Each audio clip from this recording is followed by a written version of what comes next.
On va parler aussi de ta méthodologie pour trouver du personnel et les former sur le terrain, parce qu'aujourd'hui il y a une pénurie de salariés compétents et experts sur chaque domaine. La chance est donnée à tout le monde et c'est à celui qui va l'apprendre. Pour celui qui l'a saisi. Voilà, elle va être disponible pour celui qui l'a saisie.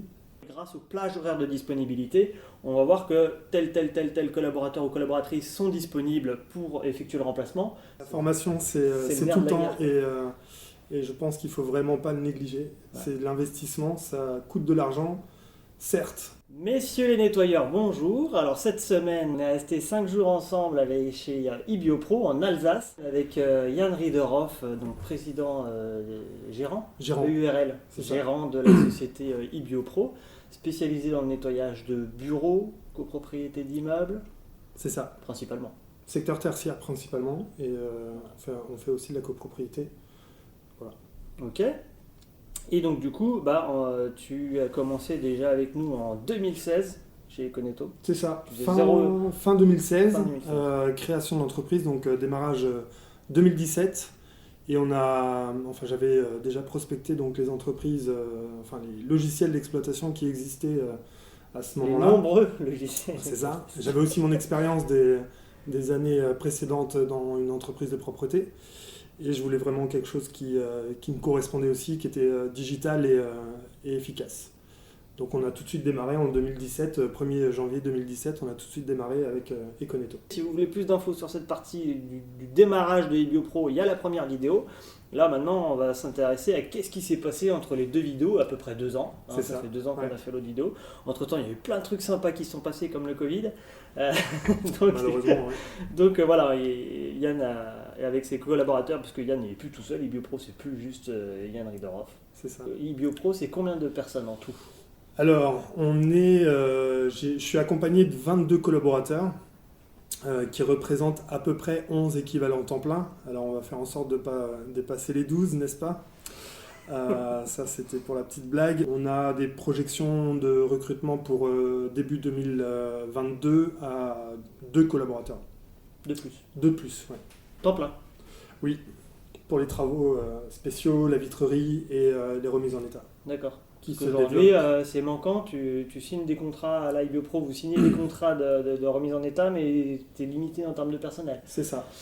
Donc okay. On est aussi limité en termes de on va parler aussi de ta méthodologie pour trouver du personnel et les former sur le terrain, parce qu'aujourd'hui il y a une pénurie de salariés compétents et experts sur chaque domaine, en vitrerie, en shampoing moquette, en cristallisation de marbre, en vitrification de parquet. Donc c'est à chaque fois ça que le nettoyage c'est assez large. Bon, tu fais peut-être pas tous ces secteurs-là, non plus. Mais c'est vrai que pour trouver des personnes compétentes et voire techniciens polyvalents, comme on dit, c'est un peu compliqué de trouver les perles rares. Tout à fait. Cette semaine, elle s'est passée en 2 temps. C'est qu'on est resté 2 jours ensemble pour coder. Enfin, moi, j'ai pas codé. Toi, mais tu comprenais ce qu'on faisait quand même, ouais. Donc ça allait. Donc effectivement, Econetto, aujourd'hui, les fonctionnalités qu'il y a dans le logiciel, à la base, elles ont été conçues par moi pour ma société de nettoyage. Mais rapidement, il y a eu d'autres boîtes, pour ceux qui connaissent un peu l'histoire un peu dingue d'Econetto. Rapidement, c'est les adhérents qui nous ont dit, voilà, ça serait bien qu'on puisse faire ci, qu'on puisse faire ça. Et puis moi, je travaille avec des véhicules, avec des personnes par 3 véhicules par 3 véhicules, donc je ne gère pas l'agenda salarié par salarié. Et puis il y en a d'autres qui vont faire plein de petits chantiers de 15 minutes par-ci, 15 minutes par-là, donc ils se retrouvent avec des agendas dingues à gérer. Et puis d'autres qui vont facturer à l'heure, d'autres qui vont facturer à la chambre, donc pour les hôtels. D'autres qui vont facturer les hôtels mais pas à la chambre, à la demi-journée voire à la journée. Donc ça fait vite beaucoup de procédés, de méthodologies de travail qui sont différentes alors qu'ils font tous finalement à peu près la même chose. C'est ça. Ouais. Donc iBioPro a la méthodologie d'iBioPro, c'est-à-dire je vais dans une autre société de nettoyage qui fera à peu près la même chose qu'iBioPro, qui ne travaillera pas du tout de la même manière. Alors 2021 c'était l'année du RH. Je crois qu'on n'a jamais fait autant de correctifs dans l'agenda, dans les ressources humaines, les fiches collaborateurs avec peut-être 80 champs. Avant, les fiches clients, les fiches collaborateurs, c'était 5 champs. Nom, prénom, email, téléphone, portable. Voilà. Maintenant, on a carrément les fiches collaborateurs. On peut même carrément mettre une photo de chaque collaborateur. On peut mettre un commentaire. On a toutes les données sociales pour la DSN avec le numéro de sécurité sociale et j'en passe. chaque société de nettoyage va en mettre un peu du sien en disant oui mais nous on a ci, oui mais nous on a ça. Donc ça a pris déjà 2 mois et demi pour bien développer cette partie fiche collaborateur. On a beau définir des cahiers des charges et penser à des fonctionnalités, et ben des fois on ne pense pas à tout. Donc c'est bien aussi d'être sur le terrain et de voir, et pendant qu'on utilise, d'améliorer. Donc pendant ces 2 jours, on a principalement travaillé sur l'export des heures. Voilà, c'était ça. Tout à fait. Parce qu'aujourd'hui, Econeto planifie automatiquement tous les agendas pour tous les salariés concernés selon les règles de périodicité qui ont été créées, c'est-à-dire tous les lundis, un mardi sur 2, premier mercredi du mois, un jeudi sur 3, une fois par trimestre. On peut même cumuler du 3e mercredi une fois par trimestre, donc on coche les mois où on intervient. Donc c'est assez poussé, je dirais même que c'est plus poussé Google Calendar. Toi tu connais un peu Calendar ? On l'utilise aussi en parallèle. Mais est-ce qu'on peut faire autant de choses que mais on Econeto ? ne peut pas faire autant de choses, pas aussi précisément. Pas aussi précis. Donc c'était bien parce qu'on avait les données qui étaient créées, on avait tous les agendas pour tous les salariés, on a créé en plus sur 2021 encore un accès collaborateur qui en version smartphone, responsive design, donc ça s'adapte, donc les chefs d'équipe comme les salariés, les agents vont pouvoir avoir accès à leur agenda et la liste de ceux dont ils ont à faire. On a développé beaucoup de fonctionnalités qui permettaient d'avoir les agendas de tous les salariés, de gérer des remplacements. On a eu ajouté aussi l'agenda multi-collaborateur. Ouais. Ce qui permet de déplacer un événement d'un collaborateur à l'autre. On n'est plus obligé de cliquer sur modifier, de choisir le collaborateur, le remplaçant. Voilà. Donc, il y a eu pas mal de choses qui ont été faites pour réduire le temps d'action de travail. Et donc les données, on les avait, mais de façon limitée pour la paye. Donc Géraldine qui fait effectivement partie de l'équipe depuis 4 ans. Et elle a démarré au bas de l'échelle, comme on le dit de manière générale. Et elle a vraiment donné de son temps et de son énergie pour l'entreprise. Elle était vraiment dans la même dynamique, en tout cas, que de celle que moi je voulais instaurer. Et en tout cas, dans les mêmes valeurs aussi. Hein. C'est ce côté qui est important. Et donc Géraldine, en 4 ans, elle est devenue, elle est passée de salarié agent de service affecté à un site, à aujourd'hui, janvier 2022, elle sera responsable d'exploitation. Donc, je vous énumère pas toutes les étapes qu'elle a franchies, mais en tout cas, c'est beaucoup de travail. C'est une fierté aussi pour IbioPro de dire, il y a des personnes qui, on leur permet de s'épanouir aussi et de monter en grade. Il y a une perspective d'évolution. Tu sais que tu peux rentrer chez IbioPro par le bas et monter progressivement et avoir des responsabilités importantes. La chance est donnée à tout le monde et c'est à celui qui va la prendre. Pour celui qui l'a saisie. Voilà, elle va être disponible pour celui qui l'a saisie. Et Géraldine, effectivement, ça fait 4 ans et aujourd'hui, c'est mon second, entre guiguemets, sur le terrain. J'ai vu ça. Vis-à-vis, c'est l'interface. On se demande ce que tu fais dans l'entreprise. Voilà. Je me pose aussi la question, je pense que tout, je peux largement partir. C'est ma compagne qui va rigoler en m'entendant dire ça.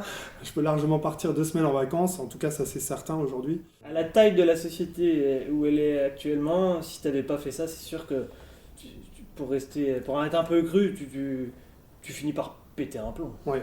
Voilà, ou c'est pas possible. Plus répondre aux besoins des clients, c'est surtout ça. Et celui des clients et celui des collaborateurs. J'en profite pour parler de ce qu'on a travaillé pendant le Covid.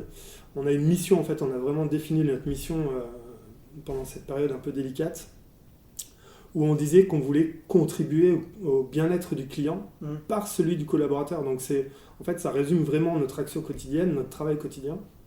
C'est qu'on veut vraiment faire en sorte d'apporter un service de qualité à nos clients, mais pas au détriment, en tout cas, du bien-être de nos collaborateurs. Ouais. Donc, mon rôle à moi, c'est de faire en sorte que tout le monde se sente bien. Ça, c'est possible si les personnes sont concentrées à cet objectif. C'est-à-dire que si tu perds du temps à faire des choses, à passer 3 heures à faire quelque chose qui pourrait être fait en 15 minutes, exactement. C'est du temps perdu à se concentrer à cet objectif-là. D'où l'intérêt de travailler pendant 2 jours à faire en sorte que tu puisses sortir les heures rapidement, facilement pour la paye, puisque aujourd'hui c'était un poste qui prenait beaucoup de temps à Géraldine.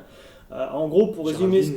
Géraldine, il y avait Mireille, Mireille également qui faisait toute la partie saisie, mais sur la majorité saisie manuelle, quoi. Ouais. et à la main, vraiment à la main, avec un stylo et à la main. Là, ce qu'on a codé, par exemple, les heures de compensation. Alors, bon, toi, chez GoPro, il y en a très peu, mais c'est Ouais. quand un collaborateur fait moins de 11 heures de pause, on est obligé. Bon, le calcul est un peu C'est chiant. C'est scientifique Bon, en comme gros, calcul. si la personne elle a eu que 7 heures de pause au lieu de 11, c'est-à-dire qu'il y a 4 heures qu'elle n'a pas eu comme pause, et ces 4 heures, on va les multiplier par 4%, et le résultat qu'on va obtenir, c'est genre 0,16 heures, C'est ça. eh bien on va le rajouter sur sa fiche de paye. Alors c'est sûr que ça ne va pas non plus être une augmentation de dingue, mais voilà, en gros, C'est c'est des ce qu'on heures de appelle les heures de compensation. compensation, que beaucoup oublient parce qu'ils sont même pas au courant. Donc ça va s'afficher directement dans le logiciel avec le calcul de 4% qui se fait automatiquement et qui se rajoute dans les heures travaillées, donc à payer. On a mis l'information en journalier des heures travaillées, ce qui n'existait pas avant. Donc maintenant on a carrément codé avec Yann un petit mode on active pour avoir le détail journalier, détail semaine, vraiment Le cumulatif en tout ouais, cas. cumulatif, qui tient compte également, alors pour les temps partiels, d'heures complémentaires, et pour les temps pleins, d'heures supplémentaires. Alors, comment on sait que c'est des heures complémentaires ou supplémentaires? Eh bien, il faut d'abord, préalablement, définir sur la fiche du collaborateur, où il y a les fameux 80 champs. Donc ça, c'est dans ressources humaines, fiche données collaborateur. On va sur le collaborateur qui nous intéresse, et alors on va pouvoir définir CDI, temps plein, temps partiel, etc. Le forfait horaire. Le forfait semaine, hebdomadaire. Ouais, c'est ça, alors ça c'est important aussi, puisque comment on peut savoir qu'il est en dépassement si on ne connaît pas le forfait hebdomadaire initial du contrat. Important de définir ça, parce qu'on a vu aussi il y a les plages horaires de disponibilité. C'est les disponibilités, c'est-à-dire est-ce que cette personne-là, si demain j'ai un chantier, j'ai une absence sur un chantier, j'ai besoin de savoir qui va pouvoir me dépanner sur ce chantier-là, et grâce aux plages horaires de disponibilité, on va voir que tel collaborateur ou collaboratrice sont disponibles pour effectuer le remplacement, mais que ceux-ci ne sont pas disponibles parce que, par exemple, le mercredi après-midi, ils gardent leurs enfants, donc ils ne sont pas disponibles. Multi-employeur également, hein, multi-employeur, effectivement. Donc ouais. Les plages horaires de disponibilité, ce n'est pas les plages de signature du contrat, c'est pas ce qu'on a en contrat de travail, c'est vraiment de dire, voilà, au cas où demain il y a un dépannage, cette personne peut potentiellement, sur cette plage horaire-là, être disponible. C'est ça. Donc il ne faut pas mélanger le nombre d'heures forfaitaires signées contractuellement et les plages horaires de disponibilité, qui sont deux choses différentes. Et donc maintenant, quand on va dans les ressources humaines et qu'on active le petit mode détaillé, eh bien, on va avoir effectivement toutes les heures, semaine par semaine, heures complémentaires, heures supplémentaires. Qu'est-ce qu'on a rajouté? Donc les heures de compensation. Et calcul des heures supplémentaires ou complémentaires sur la période d'une semaine, même si le mois... Et le récapitulatif. C'est ça. Ouais. Alors oui, il y avait ça. C'est aussi un peu complexe. Donc le système par défaut affichait du 1er au 31 du mois, pour faire court, même si tous n'ont pas les mêmes nombres de jours, mais ça commençait du 1er au 31, donc ça c'est bien quand on veut connaître l'agenda du mois de décembre. Mais quand on veut faire les payes, ça se gâte, c'est-à-dire que la première semaine, il faut qu'elle soit pleine pour les heures complémentaires ou supplémentaires. Donc si le 1er du mois c'était un mercredi, il nous manque 2 jours, quoi. Donc du coup on a codé au lundi qu'on ait la semaine complète sur la première semaine, et du coup ça calcule tout. Voilà, parce qu'effectivement, même si sur les derniers jours du mois on a des heures supplémentaires, vu que la semaine n'est pas complète, les heures supplémentaires ou complémentaires seront payées sur le mois d'après. Voilà, donc ça c'était la première partie de la semaine, donc ça nous a permis de développer. Moi j'adore faire ça, d'aller dans les boîtes et être factuel, quoi. Voilà. C'est vrai que je te rejoins sur ce que tu dis, c'est très intéressant de pouvoir échanger en direct, de dire ce qu'on a besoin et de voir le résultat défiler sous nos yeux. Quand on va établir un cahier des charges sur un développement à faire, on ne va pas pousser il y en a qui le font, et c'est pour ça que d'ailleurs quand vous demandez des fois à un éditeur de logiciel de développer un truc, et qu'il il vous le sort 1 an et demi après, parce qu'ils sont obligés de faire on a un chef de projet, ils sont brainstorm, et puis finalement, donc après il y a même des architectes, qui c'est leur nom. Donc nous voilà, on va direct sur place, on développe en temps réel. Et comme ça, quand on repart, on est sûr que ça fonctionne. En tout cas, c'est très appréciable, c'est vrai. Ouais. Très efficace et très appréciable. Merci beaucoup. Alors, les 2 premiers jours, nous, on les a pris à notre charge chez Econetto, parce que finalement, voilà, on est en Alsace, voilà, on en profite. C'est l'investissement aussi. C'est l'investissement aussi pour nous et pour les autres adhérents du réseau, parce que tout ce qu'on a développé au moment où ça a été envoyé sur le serveur, tout le monde en a bénéficié. Et après, par contre, les 3 autres jours de formation, pour 5 personnes, Benoît, Jean-Loup, Mireille, Corentin Géraldine. C'est ça. C'est 5 personnes pendant 3 jours. Ibiopro n'a rien déboursé puisque, officiellement, on va dire, c'est dans les charges. Indirectement. Dans les charges, c'est payé. Mais en gros, voilà, c'est l'OPCO qui a pris en charge ces 3 jours de formation pour ses 5 salariés et qui, en plus, a octroyé un dédommagement pour les heures des salariés qui n'étaient pas au boulot, entre guillemets, qui n'étaient pas sur les chantiers. Donc c'est entièrement pris en charge. Donc c'est vrai qu'il y a beaucoup de sociétés qui rechignent un peu à faire des formations. Moi je trouve que c'est un peu dommage, surtout quand c'est tout pris en charge. La formation c'est tout le temps et je pense qu'il ne faut vraiment pas le négliger. Ouais. C'est de l'investissement, ça coûte de l'argent, certes, mais c'est de l'investissement, c'est gagnant pour l'entreprise, les collaborateurs. Même si toi, je pense que tu es un des adhérents du réseau qui maîtrise le mieux Econeto, parce qu'Econeto est quand même complexe à maîtriser, parce qu'il y a quand même beaucoup de fonctionnalités. Ouais. Tu peux dire à Géraldine, voilà, ça fonctionne comme ça, là tu fais ci, là tu fais ça, et malheureusement, même quand tu vas lui transmettre les informations, puis tu as d'autres trucs sur le feu aussi, bah, tu peux oublier de lui dire, ah en fait tu peux faire ça. Ouais. Et la preuve en est, c'est que la fonctionnalité recherchée, elle l'utilisait uniquement pour retrouver les clés, ou trouver un client depuis les clés. Elle ne savait pas qu'on pouvait taper, ça paraît dingue, mais c'est pas la seule, j'en ai énormément. Dernier client, dernier devis. Dernier client, dernier devis, et que non seulement, quand on va taper, on écrit dernier devis, on appuie sur entrée, ça ouvre le dernier devis directement. Voilà, il n'y a pas besoin de cliquer ensuite. Quoi. Tu disais que c'était complexe. Oui, mais et non, ça reste quand même très intuitif. Oui. C'est très facile d'accès, je le vois avec Corentin qui est notre jeune, moi, j'ai été bluffé, jeune BTS qui connaît pas les métiers de la propreté, qui n'a jamais touché un logiciel d'exploitation. Aujourd'hui, il gère la banque, il gère les factures. Oh, franchement, pendant la formation, on a fait des devis avec auto-liquidation de TVA, des factures avec TVA multiples, on a généré des modèles de devis différents pour présenter l'entreprise, on a fait vraiment des choses qui... Honnêtement, des sociétés qui ne font pas les formations Econeto ne vont pas forcément faire des choses aussi poussées. C'est-à-dire que on peut faire un modèle spécial pour les copros, un modèle spécial pour les bureaux, un modèle spécial pour les vitreries. Donc c'est quand même top parce qu'on va adapter le devis à la cible, au prospect qu'on a devant soi. Et donc il va se dire, ah bah, eux ils sont vraiment spécialisés dans ce pourquoi ils viennent me voir ou ce pourquoi je les ai appelés. Et donc ça va renforcer la crédibilité de l'entreprise. Donc c'est vrai qu'il y a des fonctionnalités comme ça qui sont très peu utilisées par les adhérents, pas parce qu'elles sont compliquées, juste parce qu'ils n'en voient pas spécialement l'intérêt, parce qu'on ne leur a pas présenté. C'est ça. Voilà, et ça c'est vrai que c'est dommage. Donc nous pendant les formations on en profite, et puis après ils se disent mais pourquoi je ne l'ai pas utilisé avant? Les notes, les post-it, il y a des entreprises qui ne l'utilisent pas. Les tâches collaboratives, il y a des entreprises qui ne l'utilisent pas. Qu'est-ce que tu en penses? Alors les notes, je pense qu'il n'y a pas un client qui n'a pas 2 notes. Ça c'est certain. Et les notes, c'est des choses qui sont pas... Enfin voilà, c'est une spécificité bien précise. C'est une information qui doit être partagée pour, on va dire, pour la gestion du client ou de la pièce du client. Mais qui est pas trop qui est sensible, mais sans l'être de trop. C'est-à-dire que peu importe le salarié, le collaborateur qui va tomber sur le post-it, c'est pas très grave s'il a l'information. Alors que les tâches collaboratives, on va pouvoir gérer qui a accès à cette tâche, puisqu'on peut inviter des collaborateurs et travailler à plusieurs autour de la tâche. Et donc effectivement, s'il y a des données sensibles, au moins il n'y a que les personnes qui sont sur la tâche. On peut maîtriser, surtout dans le cadre du RGPD. On est censé, à partir du moment où on renseigne des données personnelles sur une personne ou une entreprise, on est censé savoir qui a accès à cette donnée, comment, de quelle manière. Tout à fait. Et donc la tâche collaborative, chez nous, c'est notre quotidien. C'est incontournable. C'est incontournable pour la gestion de l'entreprise aujourd'hui parce qu'il y a tout qui passe par là. Nos salariés ont leur fiche de paye via une tâche collaborative annuelle. Donc, on va systématiquement rajouter les nouvelles fiches de paye dans la même tâche.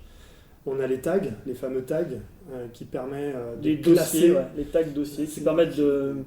Sur un ordinateur, si vous avez un fichier TXT qui correspondrait à une facture fournisseur, vous pouvez la mettre que dans le dossier ou le sous-dossier du dossier du fournisseur qui correspond à ce fournisseur-là. Alors que dans Econeto, on va pouvoir créer une tâche pour une facture fournisseur, mais lui attribuer entre guillemets plusieurs dossiers administratifs, à payer, fournisseurs, et ce qui fait qu'ensuite derrière, quand on va pouvoir filtrer les tâches collaboratives, on va pouvoir dire affiche-moi que l'administratif ou que à payer ou que fournisseur, et elle sera toujours dedans. Donc ça permet une multigestion d'une seule et même tâche. Donc, pour donner un exemple, nous on a un tag, un dossier qui s'appelle prospect, demande entrante. d'accord. Et parce que, enfin, on n'a pas que des demandes via le site internet, on a aussi des demandes via mail simple, via téléphone aussi. Et donc on va se créer les tâches demande de devis, demande de prospect. Et ça me permet, moi, quand je suis dans mon moment rédaction des devis, de trier, on va dire, toutes les tâches collaboratives qui me sont attitrées en prospect, demande de devis, et je prends dans l'ordre, et je peux traiter mes tâches quand je suis concentré sur la tâche, enfin sur mon travail de prospection. Je travaille que mes devis, et j'ai pas d'autres tâches qui s'interfèrent, donc ça permet vraiment de rester concentré dans le domaine dans lequel on va s'investir. Et puis, voilà. Ouais, ça Donc permet une gestion fluide de ce que tu as à faire et de te dire tiens, ce matin je vais traiter toutes les factures fournisseurs, hop, cet après-midi je vais traiter toutes les demandes de devis que j'ai eues que j'ai pas forcément traitées. Et puis vu que c'est du collaboratif, si tu vois que tu as 18 demandes de devis, parce que des fois il y a des gros pics au courant de l'été par exemple, dire il n'y a que deux bras, deux mains. Donc hop, j'attribue Corentin à celle-ci. Tiens, ça c'est Géraldine qui va rappeler. Tiens, ça c'est Mireille qui va s'en occuper. Et répartir la charge pour dire voilà. Et l'avantage c'est que derrière, quand Géraldine elle va appeler le prospect pour dire bon bah voilà, vous avez fait une demande de devis, c'était à quel sujet, etc. Et qu'elle va fixer le rendez-vous, éventuellement même fixer le rendez-vous pour Yann, avec le système de tickets de checkpoint qu'on a vu. À ce moment-là, dès que Géraldine va laisser un commentaire, vu que Yann est sur la tâche, il va recevoir une notification qui va lui dire voilà, on va voir carrément le message de Géraldine. Voilà. Ça permet aussi de déléguer. Pour la partie pointage, fin de mois, on regarde les arrêts de maladie parce que bien sûr ils sont enregistrés également dans les tâches collaboratives. On regarde les demandes de congés qui ont été acceptées. Voilà, c'est du développement. Donc voilà, les 2 premiers jours c'était ça, du codage. Les 3 jours suivants c'est de la formation pour améliorer la fluidité d'utilisation des technologies et de voir aussi les problématiques qu'il peut y avoir aussi dans le logiciel et d'éventuellement détecter des bugs. La petite parenthèse, c'est ce qui est bien aussi, c'est quand il y a un bug. Alors, c'était un peu exceptionnel cette semaine parce qu'on a pu les mettre sur la table directement et tu as géré les correctifs derrière. En temps réel. Mais c'est comme ça aussi tout au long de l'année en fait.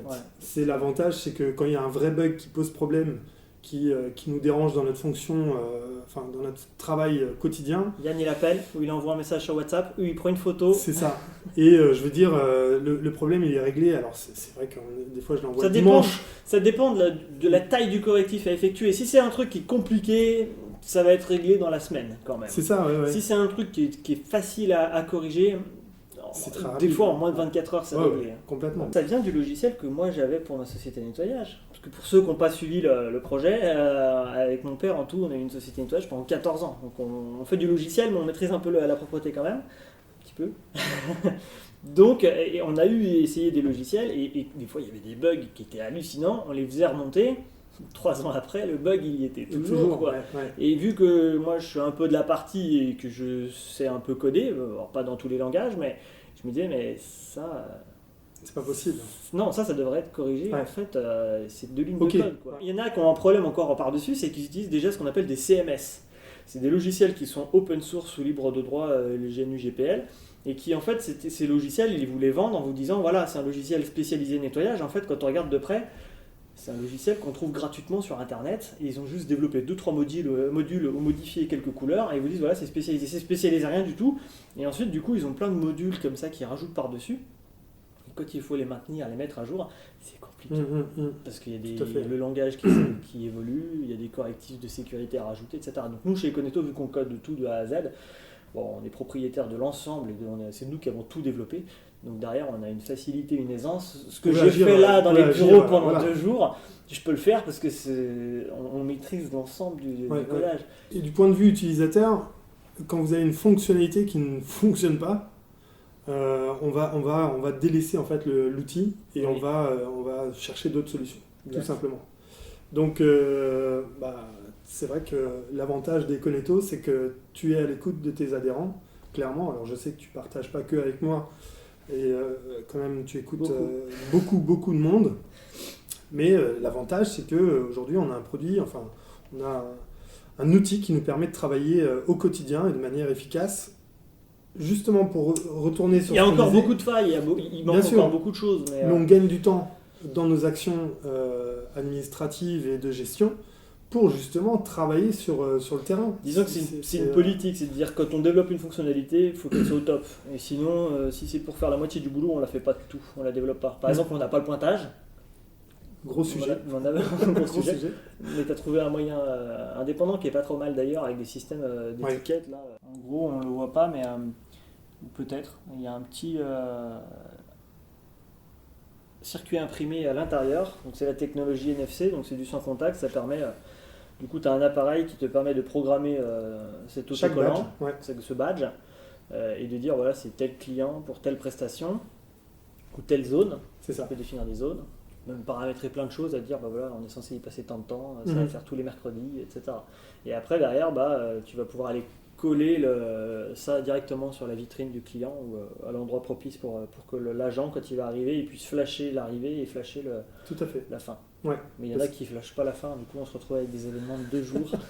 C'est bien principalement déjà pour vérifier si les agents ont fait l'intervention, pas pour les traquer, pour savoir si on va les payer, pas les payer, c'est vraiment l'idée, c'est pas ça, c'est de dire pour que parce que derrière il y a des gens, il y a des clients, il y a des gens qui vont dans les bureaux et qui vont arriver un lundi matin en se disant le ménage il n'a pas été fait, et nous on n'en a pas été informés. Là au moins l'avantage c'est que Géraldine tous les matins, elle voit s'il y a eu des chantiers qui n'ont pas été faits, de dire ok, il faut que j'envoie quelqu'un. L'idée c'est pas de taper sur celui qui n'a pas fait son travail. À la limite on s'en fout un peu. Déjà c'est pas normal qu'il n'ait pas prévenu déjà, mais bon c'est un autre sujet. Mais la priorité surtout c'est la satisfaction client. De dire voilà, oula le ménage n'a pas été fait, il faut vite corriger ça pour que le client ne s'en rende pas compte. Ou qu'on puisse appeler le client en disant voilà on s'excuse, pas d'attendre que ce soit le client qui appelle pour dire le ménage n'a pas été fait. Là on crée des tensions inutiles. Voilà. Pour rejoindre ce que tu dis, nous, on est entreprise de propreté. C'est pas quelqu'un d'autre qui va faire le boulot à notre place. Et je me suis toujours donné comme mission de tout mettre en œuvre pour vraiment répondre aux besoins du client. Et notamment certains de nos clients qui ont vraiment besoin de propreté. Je pense notamment aux pharmacies, aux médecins, aux kinés, qui accueillent beaucoup de public et notamment du public sensible. On a vraiment une mission de propreté chez eux. Et donc cet outil nous permet, alors pour certains sites sensibles, de mettre des alertes quand la prestation n'est pas démarrée. D'accord. Donc on ne le fait pas systématiquement non plus, mais prestation qui doit démarrer à 5h30, si elle est pas, si à 5h45, si elle n'a pas démarré, on reçoit une alerte. Alors le week-end ou en semaine, voilà, on se répartit l'astreinte avec Géraldine et les chefs d'équipe. Mais voilà, le but c'est vraiment d'être proactif, de pouvoir répondre très rapidement à un besoin. Quand celui-ci n'est pas honoré par un salarié qui est tombé malade et qui est incapable de sortir. Ça paraît plus de réactivité et au lieu d'être dans le brouillard, de savoir ce qui se passe. Voilà. Après c'est toujours pareil, quand on a 15 clients, on est quand même plus réactif. C'est sûr que plus on va avoir de chantiers à gérer et de personnel à gérer, la traçabilité devient limite vitale en fait. C'est ça, mais c'est alors effectivement aucunement pour fliquer les collaborateurs parce que... Et ça, faut l'expliquer d'ailleurs, parce qu'il y a des collaborateurs qui se disent ouais, en fait, le pointage c'est juste pour savoir si je suis au boulot. En fait, non, pas du tout ça. On s'en fout un peu. Alors, il y a plein de sujets sur le pointage, mais nous, ça nous permet aussi de voir s'il y a des écarts. Parce qu'effectivement, on va programmer un forfait d'intervention avec un volume horaire. Et des fois, on ne vend pas que des heures. Et des fois, il n'est pas suffisant pour effectuer la prestation qui est demandée, parce qu'on respecte aussi un cahier des charges. C'est le contrat qui nous lie avec le client, c'est qu'on respecte un cahier des charges. À nous d'affecter le bon volume horaire. Et c'est vrai que des fois, ça nous permet de détecter des petites erreurs de calcul, et en tout cas de volume de travail. Nous, on va mettre un système de pointage, mais pas NFC, ça coûte des sous quand même. Mine de rien, c'est de l'investissement. Il faut acheter des téléphones, il y a quand même pas mal de choses à mettre en place. Nous, on va mettre en place un système de pointage QR code. Ou un système de pointage à la main directement avec le smartphone. Bon, après, voilà, il faut avoir confiance dans le personnel, puisqu'il peut très bien dire qu'il est allé au boulot directement depuis chez lui sans même bouger de son canapé. Donc après, c'est une question de relation de confiance, encore une fois, mais si le collaborateur dit qu'il y est allé, il n'y a pas de raison d'en douter, normalement. Donc après, il faut quand même s'entourer de bonnes personnes. Et surtout, il y a un point qu'on n'a pas évoqué, c'est les travailleurs isolés. On peut aussi définir une heure de fin de prestation Et donc pareil, au bout d'un quart d'heure, si la personne n'a pas badgé avec le téléphone qu'on lui fournit, Géraldine, elle reçoit un mail. On reçoit une SMS, alerte. Alors c'est une soit alerte sur l'application. en fonction de l'heure, c'est soit moi, soit Géraldine, en tout cas tout le temps tous les deux. C'est aussi l'outil qui nous permet sur certains sites sensibles de voir si la personne est bien sortie, parce que c'est quand même la responsabilité du dirigeant, faut pas l'oublier. Voilà. Ok. Les badges. Après, le pointage Econeto viendra et ça sera rattaché au logiciel, puisqu'aujourd'hui c'est pas le cas, vu que c'est un logiciel dédié, qu'il n'y a pas d'API, il n'y a pas de communication entre les données. Après, c'est Géraldine qui va renseigner les informations sur les événements pour dire là ça n'a pas été fait, là ça n'a pas été fait. Tout à fait. Après, j'ai envie de dire, si ça a été fait, il n'y a pas besoin de renseigner l'information. Ouais. Donc finalement, ça représente quand même très peu d'événements semaine par semaine. Voilà. Donc après, c'est proportionnel au nombre de contrats que tu as. C'est sûr qu'il vaut mieux l'internaliser quand tu commences à avoir une boîte qui fait 10 millions de chiffres d'affaires. Ça me paraît peu probable d'avoir un système de pointage qui ne soit pas relié au système de gestion et de facturation. Non. Après, pour des sociétés de la taille d'Ibiopro, c'est encore jouable, c'est certain. Mais je Surtout dirais même jusqu'à 3 fois la taille d'Ibiopro. On a quand même une équipe qui est de qualité. Oui, alors ça c'est la grande force d'Ibiopro, c'est que tu as écrémé au fur et à mesure du temps. Voilà, on le sait, des choses, sur 5 personnes qu'on embauche, il y en a 4 qui finissent par ne pas rester parce qu'il y a les valeurs qui ne sont pas les mêmes ou qui ne correspondent pas, voilà. Tout à fait. Elles ne sont pas dans les valeurs, elles ne sont pas dans la dynamique également. C'est vrai que ou elle cherche autre chose. J'ai une personne qui m'a appelé parce qu'elle est en train d'hésiter pour choisir parmi plusieurs logiciels. Et bon, je ne le lui ai pas dit, mais j'ai envie de lui dire, si vous en êtes encore à hésiter, c'est que vous n'avez pas vraiment compris ce qu'on faisait et qui on était. Ouais. Et donc je dirais même, ne nous rejoignez pas. Parce que je préfère encore que les gens nous rejoignent par conviction et par dynamique et qui nous aident. Ce qu'on disait, ça ne sert à rien d'avoir des gens qui sont juste là pour prendre ce qu'ils ont à prendre et puis après derrière, il n'y a pas de retour, il n'y a pas d'échange. Aujourd'hui, moi ce que j'adore avec Ibiopro, avec toi, c'est que tu n'es pas juste là pour dire file-moi un logiciel, je te paye et tu me dois tout parce que je suis ton client. C'est vraiment dire... oui, c'est clair que tu payes, mais il n'empêche que tu nous aides à développer le réseau, mais il ne faut pas oublier qu'on t'a aidé aussi et on t'aide tous les jours à développer la société. Donc c'est un échange de bons procédés. C'est du partenariat. Moi, c'est la relation fournisseur-client en France, en règle générale, qui me dérange dans le sens où on peut se permettre en France, il paraît, de mal parler à un fournisseur ou d'être un peu hautain ou de se permettre des choses qu'on ne se permettrait pas forcément simplement parce qu'on paye. Je pense que là on a un problème dans ce pays, c'est que c'est pas parce qu'on paye qu'on peut se permettre d'être inhumain.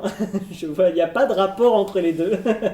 Et aujourd'hui c'est clair que moi, quelqu'un par exemple qui va me fixer un rendez-vous pour mardi à 9h30, tu l'appelles, tu avais rendez-vous, il sait pas.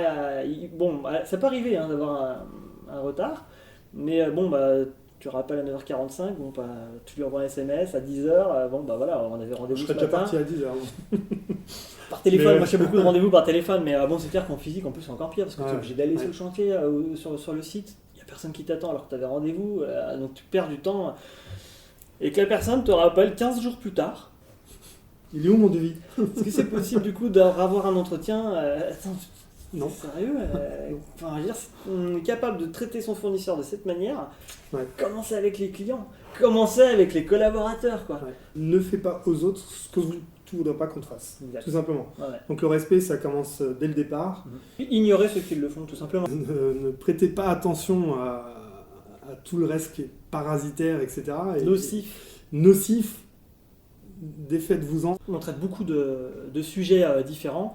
Donc ce qu'on va faire, c'est qu'on va couper cette vidéo en 2 parties. Donc là, c'était la partie 1.